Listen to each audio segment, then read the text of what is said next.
से मैं शालिनी कपूर तिवारी आप सभी का स्वागत करती हूँ न्यूज 18 इंडिया पर।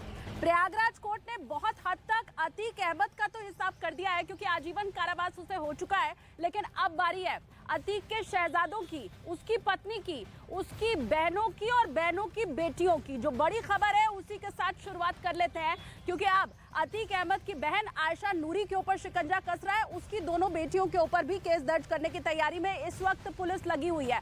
बड़ी खबर क्योंकि उमेशपाल हत्याकांड में आयशा नूरी के ऊपर यह आरोप लग रहा है कि उसने शूटर्स की मदद की, न सिर्फ घर पर उनको बुलाया उमेशपाल हत्याकांड के बाद, उनकी आवाभगत की, खातिरदारी की, फिर पैसा उन्हें दिया ताकि वो भाग सके वहां से। और इसीलिए अब जबकि सीसीटीवी फुटेज सामने आया है, उमेशपाल की बहन भी मोस्ट वांटेड घोषित हो चुकी है। बेगम शाइस्ता परवीन पहले ही मोस्ट वांटेड है। अब अहम खबर यह है कि इस केस में बहन के साथ साथ उसकी दो बेटियों के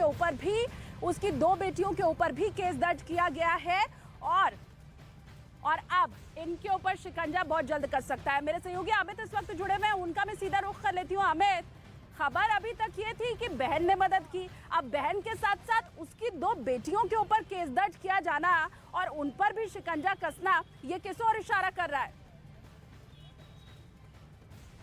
देखिए, आयशा नूरी जो कि अतीक अहमद की बहन है और आयशा नूरी के साथ साथ जो उसकी दो बेटियां हैं वो अब मोस्ट वांटेड की लिस्ट में होंगी और जल्द ही प्रयागराज पुलिस उन पर इनाम भी घोषित करेगी। दरअसल आयशा नूरी के पति डॉक्टर अखलाक पहले ही सलाखों के पीछे जा चुके हैं और सलाखों के पीछे कब गए? जब सीसीटीवी विजुअल्स निकलकर सामने आया, यानी उमेशपाल शूटआउट के ठीक 10 दिन बाद गुड्डू मुस्लिम उनके घर पे पहुंचता है, उसका आवाभगत किया जाता है। गुड्डू मुस्लिम 17 घंटे तक आयशा नूरी के घर पे था। यही नहीं, उमेशपाल शूट आउट के अगले दिन आयशा नूरी अपनी एक बेटी के साथ पहुंचती हैं प्रयागराज और उसके बाद बताया जाता है जो शूटर थे उसे मदद करती है प्रयागराज से बाहर निकलने में। बाकायदे जो आयशा नूरी की गाड़ी थी वो लावारिस अवस्था में कौशाम्बी जिले में मिली थी, उस पर मुकदमा दर्ज था। अब उस पर जैसे जैसे आगे इन्वेस्टिगेशन बढ़ता रहा और UP STF man to man marking करके जिस तरीके से इन्वेस्टिगेशन कर रही थी, उसके बाद गुड्डू मुस्लिम और तमाम शूटरों के साथ अतीक अहमद के बहनोई डॉक्टर अखलाक और बहन आयशा नूरी के संबंध स्थापित हुए कि किस तरीके से ये भी लगातार साजिश में शामिल थी। यही नहीं, आयशा नूरी की एक आयशा नूरी की बेटियों की आयशा नूरी की बेटियों की उम्र के बारे में कोई जानकारी आपके पास है क्या? मतलब दोनों नाबालिग हैं या फिर 18 साल से ऊपर की हैं? देखिए, दोनों बालिग हैं और आयशा नूरी की एक बेटी के साथ अशद अहमद जो कि 5 लाख का इनामी बदमाश है, अतीक अहमद का बेटा है जो उमेशपाल शूटआउट में देख सकते हैं कि किस तरीके से ड्राइविंग सीट से उतरता है और ताबड़तोड़ फायरिंग करते हुए आगे बढ़ता है। उससे आयशा नूरी की बेटी का एक शादी तय हुआ था, पिछले साल सगाई हो चुका था। तो ऐसे में आप अंदाजा लगाइए कि किस तरीके से ये जो आयशा नूरी परिवार है, बुरा हश्र और क्या होगा कि पूरा परिवार अब नपता चला जा रहा है। बहनोई जेल में है, बहन के ऊपर शिकंजा कस गया है, अब भांजियों का भी नाम दर्ज होने वाला है और उनकी भी बहुत जल्द गिरफ्तारी हो सकती है। तो पूरा जो अतीक गैंग है वो अब मुश्किलों में बढ़ता चला जा रहा है और इन सब के पीछे वजह वही उमेशपाल हत्याकांड है क्योंकि उसके बाद से कड़ी दर कड़ती जुड़ती चली जा रही है और एक एक करके राज सामने आते चले जा रहे हैं। देखिए रिपोर्ट।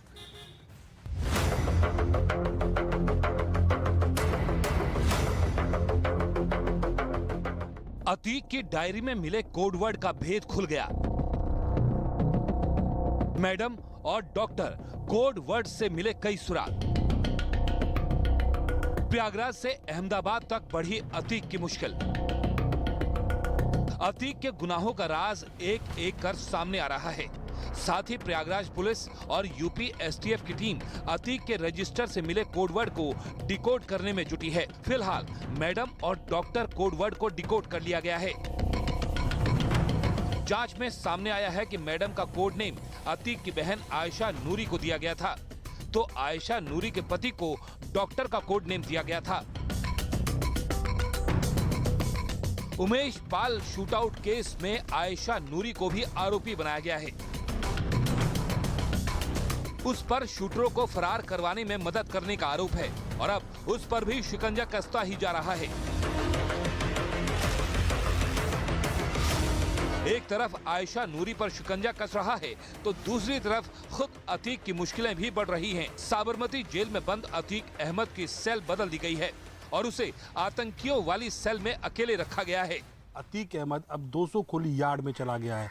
200 खोली यार्ड का नाम सुनते ही अच्छे अच्छे कैदी के पसीने छूट जाते हैं। अहमदाबाद सेंट्रल जेल में अंडा सेल में अभी तक बंद अतीक अहमद को 2 दिन पहले ही उसे 200 खोली यार्ड में ट्रांसफ़र कर दिया गया है। 200 खोली यार्ड मतलब एक ऐसा सेल है कि जहां पे अच्छे अच्छे लोगों के पसीने छूट जाते हैं, अच्छे अच्छे कैदियों के पसीने छूट जाते हैं, क्योंकि उस यार्ड के अंदर ज़्यादा तौर पे हाई प्रोफाइल मतलब कि जो आतंकवादी तौर पे होते हैं उन तरह के कैदियों को रखा जाता है।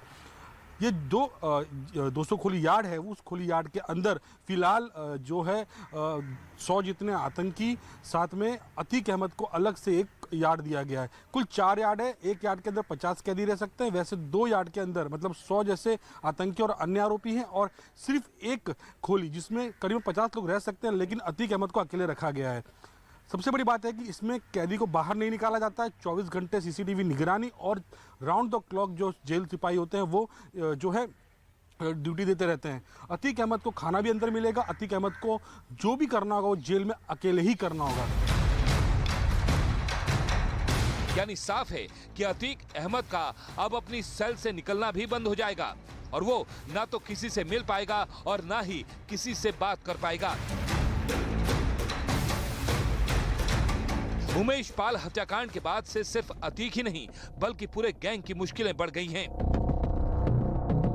अतीक के रिश्तेदार हों या करीबी या फिर किसी न किसी रूप में अतीक अहमद को मदद पहुंचाने वाले सब रडार पर आ चुके हैं। अतीक की पत्नी शाइस्ता और बेटे असद को गिरफ्तार करने की कोशिश जारी है। शाइस्ता पर इनामी राशि बढ़ाकर 50,000 रुपए कर दी गई है। तो असद की गिरफ्तारी के लिए प्रयागराज पुलिस और यूपी एसटीएफ की टीम लगातार छापेमारी कर रही है।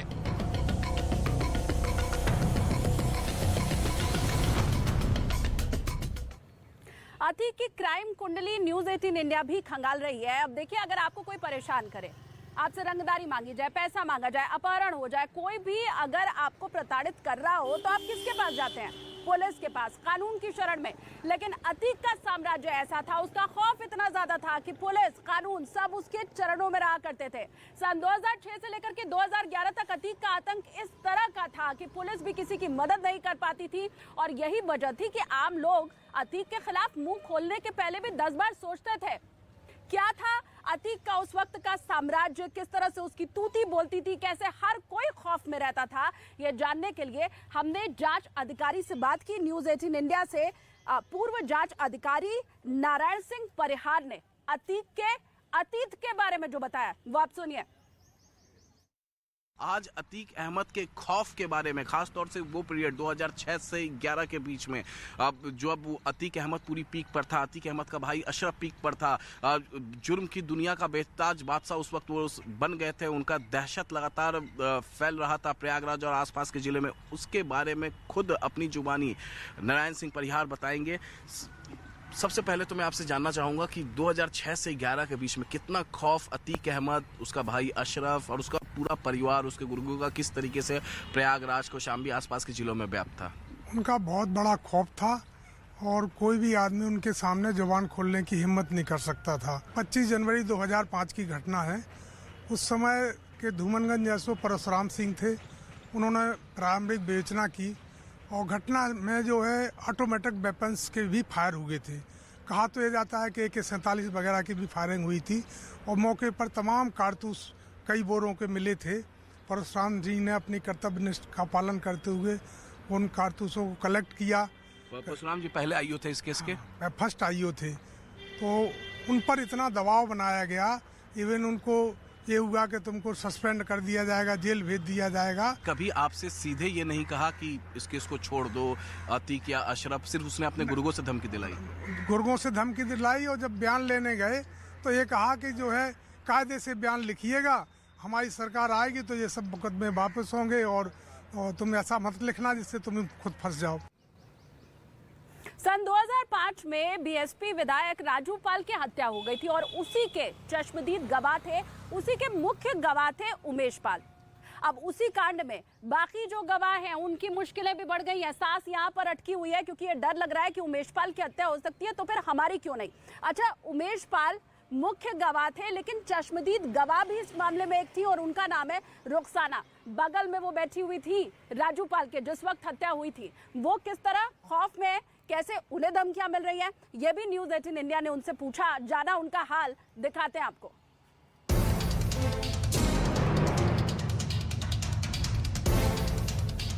प्रयागराज में जिस तरह से राजू पाल हत्याकांड में गवाह उमेश पाल की हत्या हुई थी,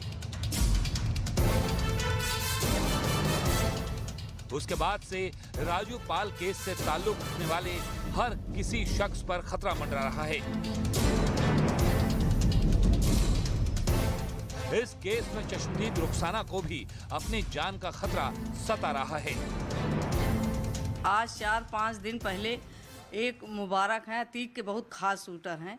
अभी 4-5 दिन कहें कि ऐसा है कि जैसे उमेश पाल गए हैं, अगर सीबीआई कोर्ट मत दे दिया है, बस हमारा केस लगने वाला है गवाही, अब तुमका हम मार दो। और देखी थी का होता है, जैसे भाई के आदमी सब भागे हैं, कुछ नहीं कह पाए सरकार, और हम भी वैसे करब और तुमका हम मारब जरूर, और नहीं गवाही बदल दिया।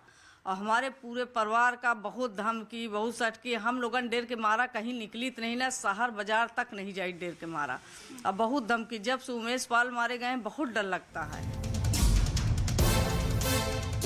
अतीक के गुर्गों पर गवाही नहीं बदलने पर जान से मारने की धमकी देने का आरोप है, तो वहीं रुखसाना का भी कहना है कि उन्हें सरकार और कानून पर भरोसा है और वो कोर्ट में गवाही देकर रहेंगी। उमेश पाल की हत्या के बाद भी टूटी तो नहीं है अभी तक? नहीं, हम बिल्कुल गवाही देव, कोर्ट में देव, हमका योगी जी पर भरोसा है, तभी तो हमारा दिल बढ़ गया कि नहीं, सरकार हमारे सबके साथ में है, खड़ी है। और वैसे ही सरकार की जरूरत है कि इनका मट्टी में एकदम मिला दें, जैसे मट्टी में कहे नहीं कि हम लोगन सुकून से रहे तो पाई। हम बहुत धमकी देते हैं, हम बहुत डरे हुए हैं। अतीक गैंग की तरफ से लगातार मिल रही धमकी की वजह से रुखसाना सरकार से सुरक्षा बढ़ाने की गुहार लगा रही हैं। उनका ये भी कहना है कि अगर सुरक्षा नहीं बढ़ी तो वो कोर्ट तक कैसे पहुंचेंगी। अतीक के गुर्गों पर इनके घर में घुसकर मारपीट करने का भी आरोप है। हमारी सुरक्षा हो और हम कोर्ट तक गवाही दे पहुंच जाए, बस चाहे मर जाए तो फिर हमका कोई गम नहीं ना। कि 18 साल से हम बहुत परेशान हुए न, हमका बहुत तोड़े के कोशिश कहे न, अभी आजकल कहें पैसा ले ले, हम कहा ना, हम बिल्कुल न लेब, हम गवाही देव, हम गवाही दे देव, चाहे हमका मार डाया।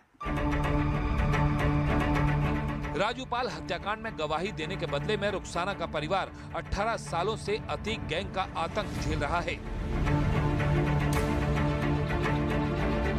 सिर्फ रुखसाना ही नहीं बल्कि उनका परिवार ये आतंक झेलने को मजबूर है। उनके कई परिजनों के खिलाफ झूठे मुकदमे भी दर्ज करवाए गए। रुखसाना का कहना है कि अतीक के गुनाहों में शाइस्ता परवीन भी बराबर की भागीदार है।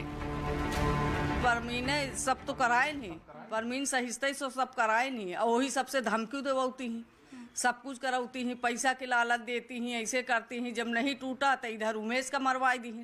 हम लोगन अपने दर पर खड़ी रही कि गवाही दे के तब मरब, ऐसे न मरब।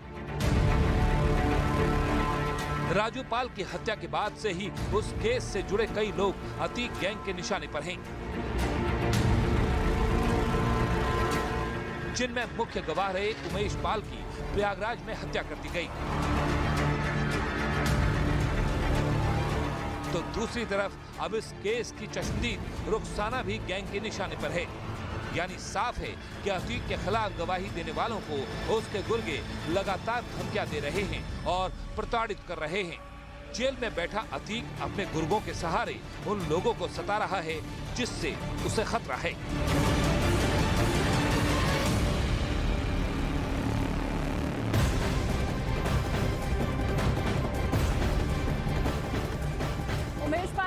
जिसके बाद एक एक करके राज अब सामने शुरू हो गए। बड़ी खबर जो मिल रही है वो इस वक्त आपको बता दूं, उमेश पाल हत्याकांड की साजिश दरअसल बरेली जेल में रची गई थी। वही बरेली जेल जहां पर अतीक अहमद का भाई अशरफ बंद है। ये बड़ी खबर इस वक्त की सामने आ रही है।